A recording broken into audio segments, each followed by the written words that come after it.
Between heaven and hell, there is the titty twister.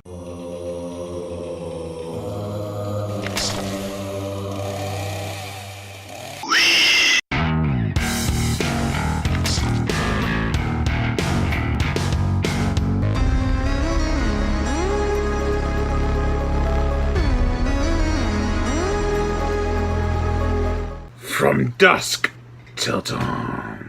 The infamous crime movie that takes a massive twist and becomes a badass vampire movie. Welcome to day 4 of my Scare Show 3, titled Brash Bodies. Let us begin. The plot. Seth Gecko, played by George Clooney, and Richie Gecko, played by Quentin Tarantino, are two professional thieves. They recently robbed a bank and are on the run to the Mexican border. Along the way, they pick up a faith-driven family trio. Shenanigans ensue, and eventually they arrive to a bar called the Titty Twister, where the Gecko's escort is going to be picking them up. However, they get into a lot worse shenanigans than they bargained for. This film is just the pure definition of the badass. Everything leading up to the bar is clever, and then by the end, it's all batshit insane and very smart about it. The group of survivors make up answers that seem justifiable and legitimately accurate. That is just one of the things I love about this movie. There is insane things going on, but the characters are level-headed enough to be like, hey, let us think logically about this. The dialogue is on fucking point. I believe every intimidating line that Clooney says to be taken as a serious threat, and every creepy stare that Tarantino gives is off-putting, and will definitely make you feel uncomfortable.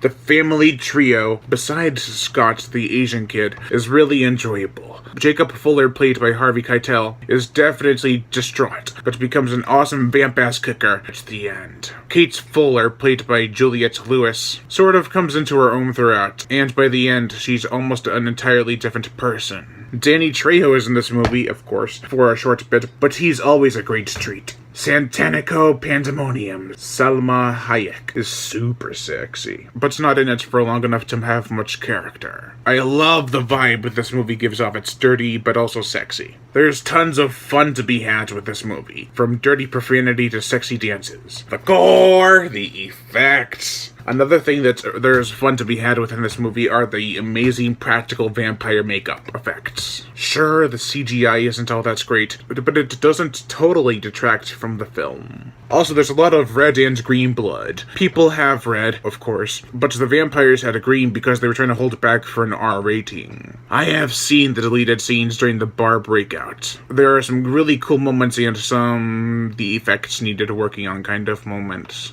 The musical score, pure awesomeness, by Graham Revelle. If you haven't seen this movie, then what are you doing watching this video? Robert Rodriguez struck gold with this. Lovril I give From Dusk Till Dawn a 4.5 out of 5. Lion Brain got a host of horror show movie reviews. Make sure to like my Facebook page in the description below, leave comments, and subscribe.